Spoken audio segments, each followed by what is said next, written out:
Need to turn that down. Wow. All right, we are live. Welcome back, everyone. J-Bone here for Smash This Podcast. Critical Sting. Dustin, what is happening? You're back. Good to see you here. Oh, man. Had the crowd chanting, please come back. When you put on a show like that, hell yeah, they are gonna be chanting that. Hell yeah, man. Wow. So I'm gonna be talking about and I can't be on here too long, unfortunately.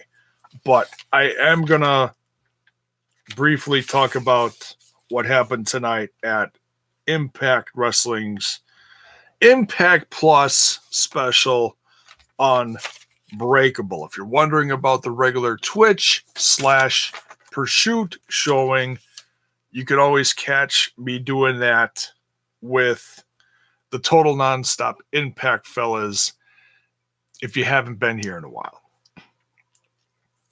But I do review the specials, the Twitch specials. That's my plan going forward as far as Impact content on this channel.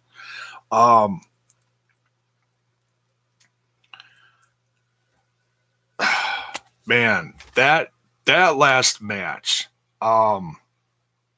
geez Louise, that was emotional.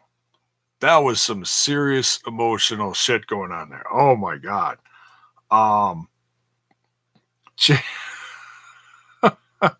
And just when I was starting to like Jake Christ as the X Division champion, then he goes and does something like that.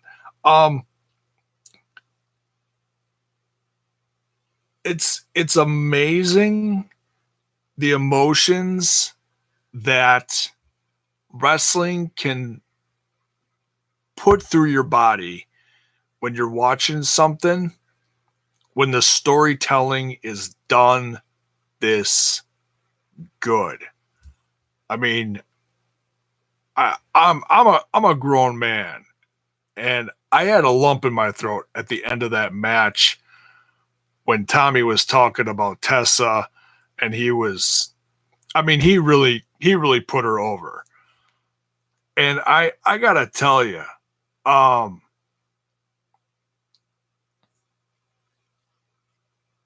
Critical Sting, people don't understand long-term booking because they're complaining about Tessa losing. There's an end game to here. Okay. I mean, this might be upsetting, and like going into this, like I said earlier this afternoon, I really don't care who wins. And that's not a knock on anyone. Please don't take it as that. I'm happy if Sami wins because, damn it, I want Sami to have a title run. He has been tremendous in this company. Love him or hate him. He's putting butts in seats. He's turning heads. He got people talking about Impact Wrestling when he came in and he started doing all that crazy shit. And I think people forgot for a while that Sami Callihan is as good a wrestler as he is a friggin' maniac. Critical Sting also says WWE is being outclassed like a kindergartner compared to a college professor when it comes to booking top women. Yeah, I mean, WWE has gotten it right a few times in the past, but they're so damn inconsistent. So inconsistent. It's frustrating. Great match, but I'm glad she lost. Yeah, I mean, like I said, there's an end game here. And I'm not saying that as in Tessa's definitely going to be Impact World Champ someday. I'm not saying that. I'm just saying this isn't the end of their story. I would not be surprised if there's going to be a Tessa Sami Part 3 at Bound for Glory. So do I hope that Sami becomes champ? Hell yeah. But do I want to see these two duke it out again? Hell yeah.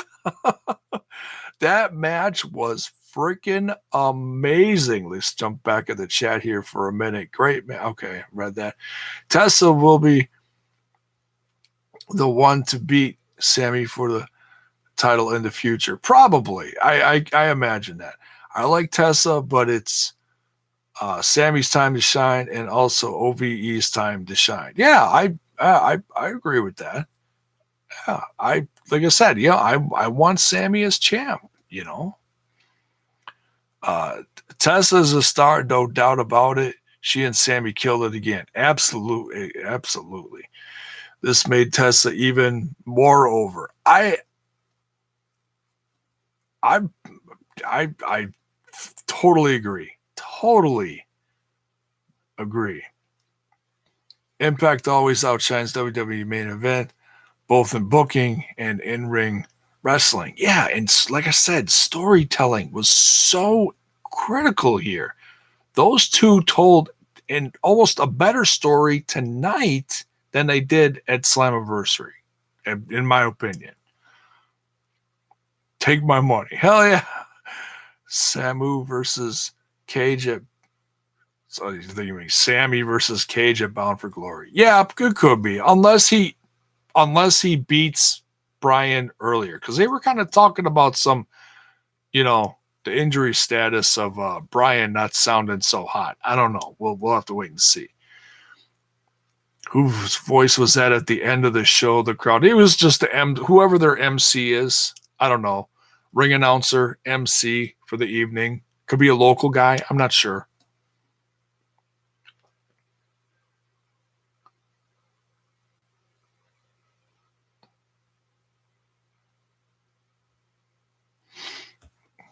Guy said he was hurt. Oh, I don't know. I didn't catch that. How about Eddie versus Elgin though? Yeah, let's. I could gush about Tessa and Sami all night, but I ain't got all night. I want to be on here for about another 20 minutes max, and then get out of here. So let's go down. Let's go down the card. So this is from a new place. I don't think they've been here before. If they have, I've missed it. Santa Ana. If you oh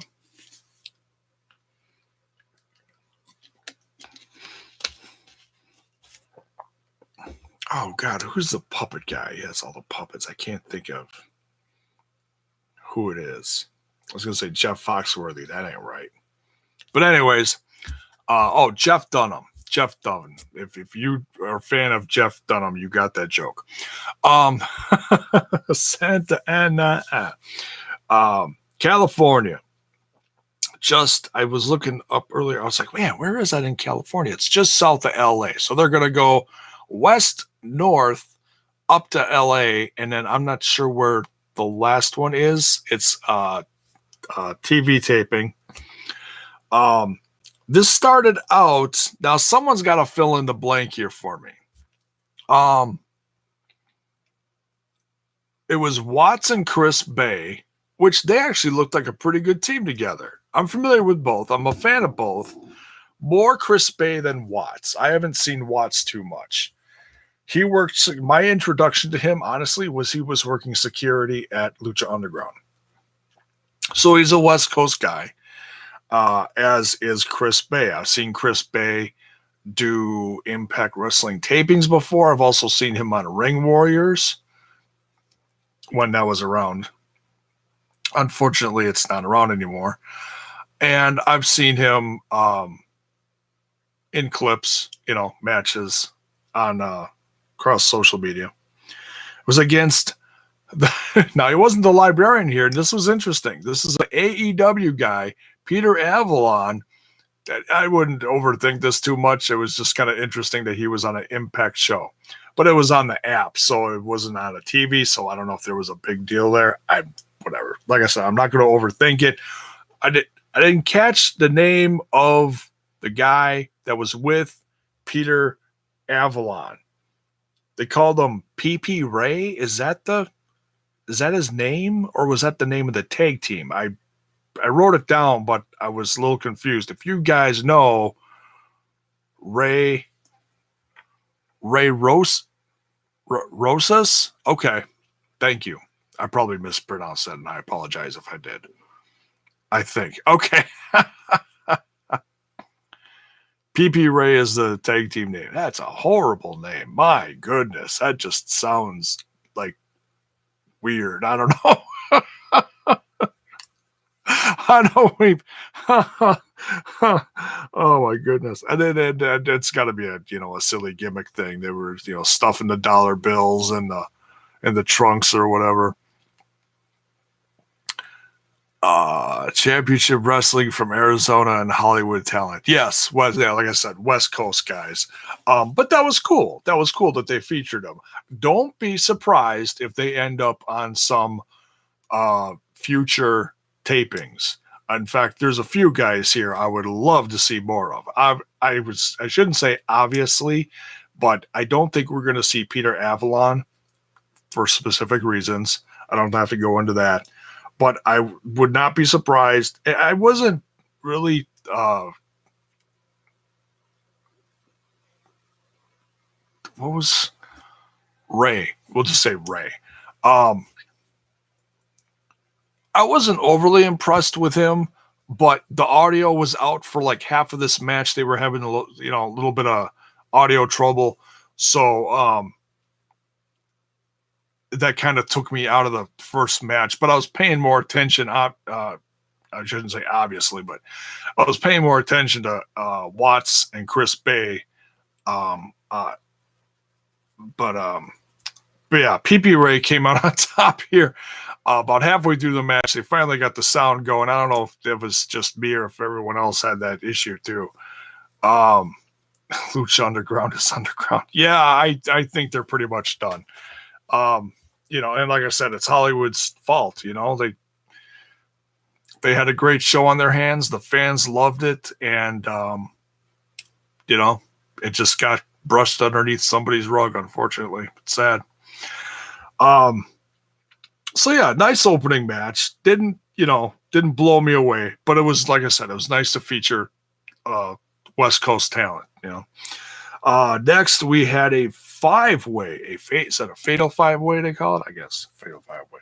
Trey from the Rascals versus Danny Limelight versus Ace Austin versus Adrian Quest versus Jay Christ, the X Division champion. This match was then I really started to pay attention because number one, I love Jay Christ as X Division champ up until the main event. That pissed me off. That son of a bitch. In the words of Don Callis, what a scumbag. Or Kyle. What a scumbag. Great match between these five guys. Everyone got a chance to shine. I was definitely impressed with the two local guys, Adrian Quest and Danny Limelight. Of course, I'm a big fan of Ace Austin and Trey from the Rascals. Jay came out on top of this one. He is still your oh my God, what the hell did I write here? Your X Division champion. I wrote D Division. I don't know what the hell I was. I'm a little tired. It's been a long day. Wasn't too tuned in for this next match. Kind of slow. Kind of took me out of the event momentarily. Madison Rain versus I'm going to screw this up. Ayuka Mahara. Not a bad talent, but just someone that looked like I hate to use the term green, but like a younger talent that probably has only been around for a few years. I could be way wrong, but I just wasn't into this one, not a bad match. Madison Rayne comes out on top in this one. Next, up until the main event, this next match, I know you were like, Elgin versus Edwards, though.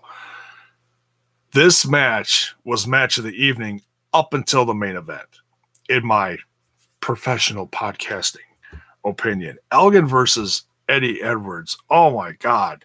Those two, I mean, this legit could have went either way. And for a while, I honestly did think Eddie Edwards was going to win. But I think they still want to keep Elgin strong for whatever feud he's going into next, which is probably Rhino. But they'll cover that more at the tapings, I'm assuming. But these two guys just, oh my God. And I don't use this term very much, but this was a damn slobber knocker. Legit slobber knocker. And they really, like, to the point where they could barely stand anymore. And Elgin did look pretty banged up at the end. I hope he's not injured, but his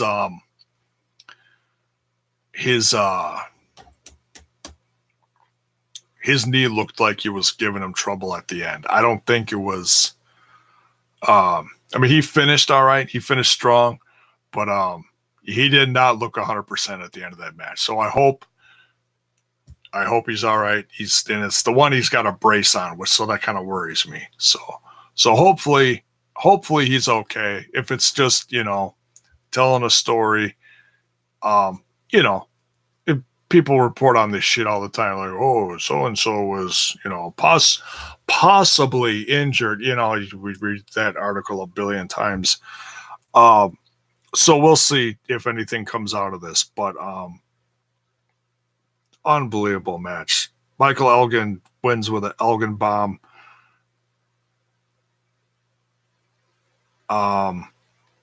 It's going to be interesting to see what's next for Eddie Edwards here. He had a strong showing with Killer Cross. That feud, I enjoyed it a lot, but I don't know. We'll have to wait and see. He's kind of getting booked as like the next Tommy Dreamer lately. He wasn't so crazy tonight. Not a lot of, I don't think they used any weapons. At least I don't think. I'm trying to remember. This was, man, there was a lot of crazy stuff going on. But yeah, just a great match. Next was a bit of comedy, which I think we needed after a match like that. Wow, you guys are blowing up the chat. Thank you so much. Appreciate that. I don't have time to read everything. I'm trying to get through the review, so please don't take it as me ignoring you guys. I usually do go back and forth, but I'm trying to keep going here because I am on a limited time. But I will read all the comments later when I watch this back within the next few days. So thank you everyone for being here. Appreciate this. Don't forget to smash that like button and smash that sub button if you're new here. Next was a lot of fun. We had the debut. Well, I guess you can call it a debut. A lot of these guys debuting, but I don't think they might be back for, the tapings or future events. We'll see. Gentleman Jervis. I haven't seen him in a long time. A really fun guy to watch. Certainly a breath of fresh air as far as the comedy side of wrestling. But a good wrestler, though, it was funny seeing him in the ring. He was with Ryan Taylor and Dickie Meyer against. Now this was a lot of fun. Scott Steiner and he brought his math too, and Jordan Grace and Lil Pity Pump. I'm quoting Don. He called him Lil Pity Pump, as in little. Pretty funny. Petey Williams. This one ended in a triple Steiner recliner. Got a little messy at the end, but it was all for the sake of having a lot of fun. Steiner put out a crazy promo. You know, Jordan Grace is a pretty strong opinionated woman, and I mean that with a compliment. It's going to be interesting to see if she says anything about online about him slapping her ass a couple times. She is married now, so I mean it's all character, but some of that stuff you got to be careful with. She seemed to take it with a, like, oh, okay, is that what we're doing? Hopefully nothing crazy comes out of that, because I know this was all meant for fun, and Big Papa Pump is always quite the character. What would have been even better is if he, slapped Petey on the ass too. That'd have been hilarious. That'd have thrown everyone off, I think. But yeah, a lot of fun this one. The interaction in the ring between Jordan Grace and Gentleman Jervis was comedy gold. He's like trying to not necessarily flirt with her, but trying to say, hey, take it easy on me. I'm a little guy or whatever. And the fur thing, I'm not super familiar with his stuff, but the fur thing, I was like, oh my God, what's up with this guy? Jervis is a lot of fun, though. A lot of fun. Next, we had a Knockouts Championship match. I had a feeling this was going to change. Did not change, though. Havoc getting her chance against Taya Valkyrie. And, of course, John E. Bravo, E for erotic. This one, I didn't like the way this ended. I wanted a strong finish from Taya, but, it's Taya. She's a heel. You're going to get this once in a while. Ended in a count out.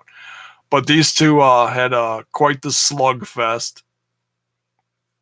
And a lot of fun. Moose versus Rhino. Holy cow. This one was fun too. This one ends in Rhino winning with a gore. You had the Moose spear versus Rhino's gore. It was really, I was like, man, I mean, this really could have been went either way. I would have been shocked if Rhino lost, but it also builds to the storyline of Moose being frustrated with management because of legends coming in and trying to steal the spotlight and whatever. So in that sense, I'm almost a little surprised that Rob Van Dam wasn't involved somehow, but this was good. It was just one-on-one, no interference. No one else showed up. Rhino wins his re-debut match with Impact Wrestling against Moose with a gore. I'm so happy Rhino's back. I mean, yeah, you could tell he's older, but damn, he's still in shape. He's still a beast. You can't take that away from him. Guy's amazing. All right. Couple matches left here, and if I got a couple minutes left, I'll quick jump in the chat and catch up with you guys a little. I got a little time. Leave here about 15 minutes. The Impact Tag titles were on the line. It was Willie Mack and Rich Swann versus Reno Scum. Reno Scum returning to Impact Wrestling. They'll probably stick around for this set of tapings. They're always fun, and they really looked, I mean, I've seen them on the show, a bunch of times before, on and off over the last handful of years.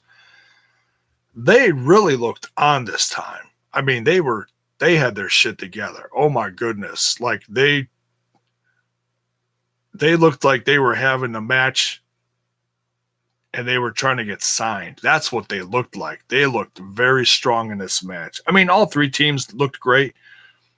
Of course, the North defending, All Ego, Ethan Page, and Josh Alexander.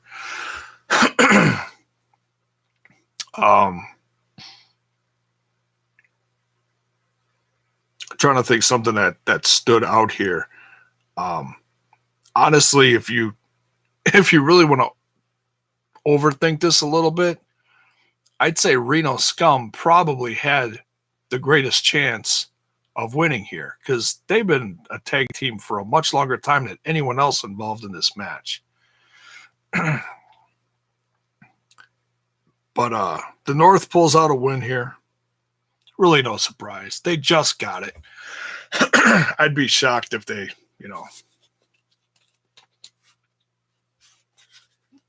lost to someone immediately. But hey, you never know. And of course, we're back to the main event. We already talked about that a little bit, but we'll talk about it a little more for those who just came in recently. We started out the show talking about Sami and Tessa. Man, a very emotional match. These two told just an incredible back and forth story in the ring. Tessa had times in the match where she was on top. Sami had times where he was just clobbering the shit out of her. And she still got up. And I think that's, that was the point that Tommy was trying to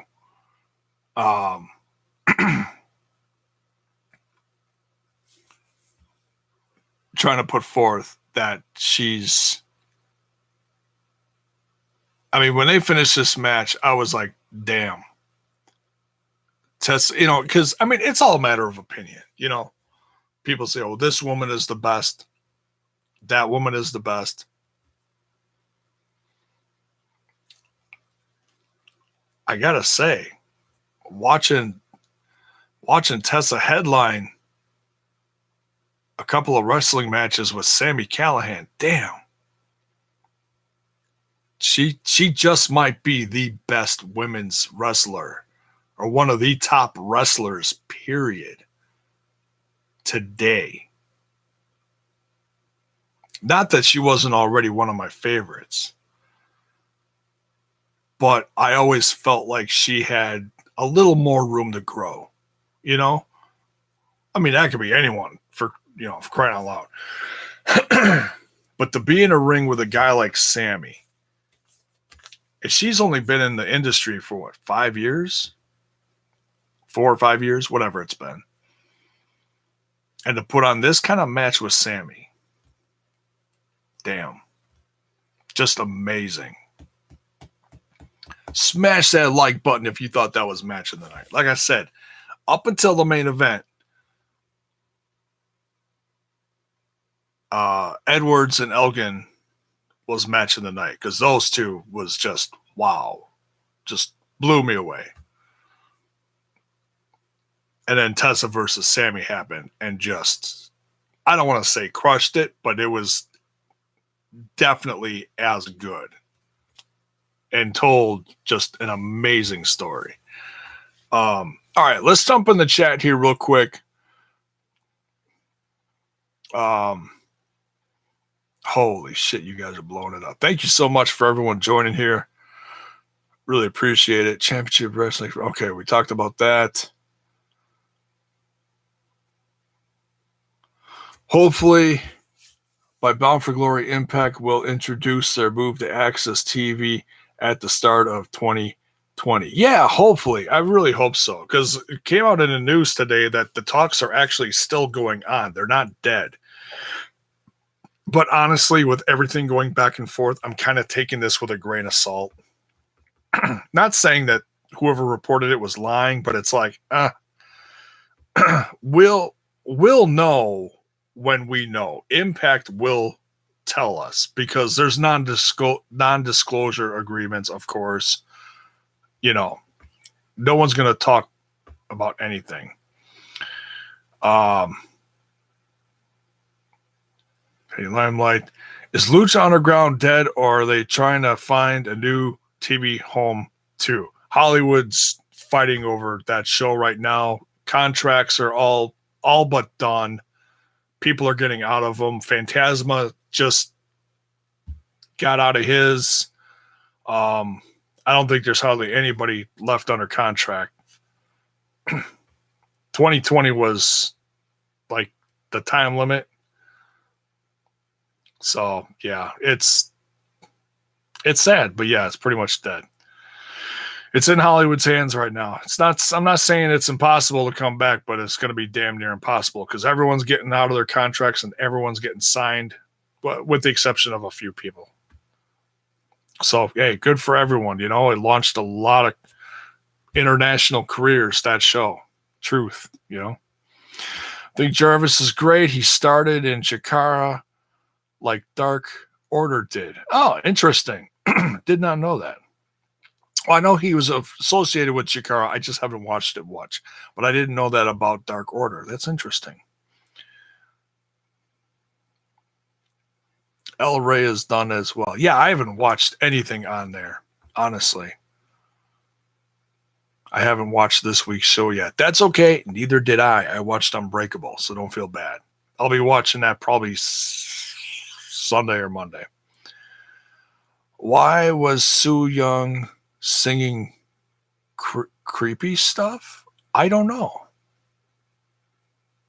If you're talking about tonight's regular Impact show, I don't know. I didn't watch it. So please, no spoilers. Probably too late because I'm way up in a chat here. Only negative about this week's episode was Moose losing to Fala. Oh, wow. Oh, well, there go the spoilers. I no longer get El Rey Network. I heard it went into the shitter. Yeah, I really have no idea. Simply put, Madison's match flopped. Okay, well, there's that opinion on that. Yeah, I mean, it was just missing some oomph, I think. So which show did you watch? The Impact show or the Impact Plus? I was reviewing Unbreakable. So do you think it was better? I did not watch the regular Impact show. I will be watching that in a few days. People talk about Ring of Honor guys, WWE, but Impact is the same. Wolves, Moose, Elgin, Rain, Dashwood. Yeah, I mean, every company goes through losing people and gaining people. I honestly don't think there's any company that's like gaining more or losing more at this point. It's just a crazy time to be a wrestling fan. It's a lot of fun. Elgin had knee problems in Ring of Honor, I believe. Yeah, I think you're right on that one. And probably New Japan probably escalated it as well because they're pretty stiff over there. Ring of Honor wrestlers had WWE. Yeah. One of the guys that we need. Well, these days we need to see. Eddie versus Rich Swann. Yeah, I don't think we've seen that. Maybe. I forget. Scott Steiner reunited with his family at Unbreakable. Yes, that was a lot of fun. We talked about that. Impact does need time. He shows better, though, because Unbreakable cut way into the main Impact show. Yeah, well, they booked it for a Friday night. That's damn near impossible, you know? Unless, you got to give people a chance at locally and nationally to get home, do their stuff, and give them a chance to, get on with their evening, have dinner, and then sit down and watch a show. So this went on earlier, on the West Coast than it did, obviously, like here was 8:00. So, Pump Family Reunion, yes. Maple Leaf Muscle. Yeah, this is true. Lil Pity Pump. Scott pulled another Frankensteiner in 2019. Enough said. Yeah, what an amazing. Geez, that guy still has it. I mean, yeah. he doesn't have the oomph that he used to, obviously 20 years ago. But geez, the guy's getting up in there in age. The fact that he pulled off a Frankensteiner, my God, you still got it. You can still, put on a decent match in the ring. Piece of work, yeah, they are. One match I loved was Jervis and Smiley versus Leva and La Luchador. Oh, that must have been. Oh, that was probably in Chikara or something. Okay. Oh, she needs to stay ready for Triple Mania. I'm assuming you're talking about Taya. Yeah, that's tomorrow. Triple Mania is tomorrow. I'm going to miss it because I'm going to be busy with my son doing stuff. But I'll watch it when I can the following week. I'll probably watch it quickly and try to get a review. I've been reviewing the last few because they've had some national stars involved. Oh, interesting podcast. Well, thank you. If you're digging it, smash that like button and smash that sub button. VCV World Championship Wrestling Syndicate. Thank you. Chris Steele Show. What is up? Random, but do you think Anthem should purchase WCPW Defiant Wrestling? They could acquire some staff, which may include the guys responsible for marketing their... Interesting. Yeah, I don't know. I mean, there's a lot of different stuff going on.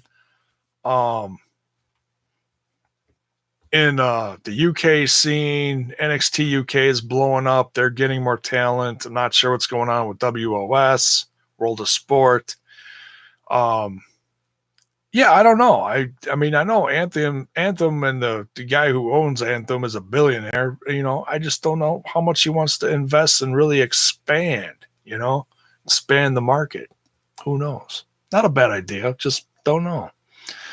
Just don't talk about WWE. Well, we're not talking WWE tonight, but I do talk WWE once in a while. Just not as often as I used to because they've been very inconsistent. Don't even know if I'm going to watch SummerSlam. So, yeah, whatever. Not a big loss. I talk about plenty of other good stuff on here. Loved hearing Rhino's theme again. Hey, it is good stuff. We won't. WWE screwed Rhino. I wouldn't say they screwed Rhino. They just didn't. I mean, screwing him would be leaving him at home for a year and not doing jack shit with him. They put him out there here and there over this last year, but the booking of him was horrible. Like I said, he's wrestling now. He's not sitting eating bologna sandwiches on TV. Okay? I'll say that to my dying day. No more bologna sandwiches. The North is one of the best tag team finishers in the business. Yeah, brutal, hey? Crazy. Eating crackers with spray cheese for a month. Yeah, that sucked. It's just damn horrible. It's one of the reasons why I stopped watching last year. Couldn't take it anymore. They absolutely destroyed their tag team division. Had them all sitting in the ring eating buffet. Bullshit. Just a standoff before the match was intense. Anybody that even compares... Oh, you're talking about Sami and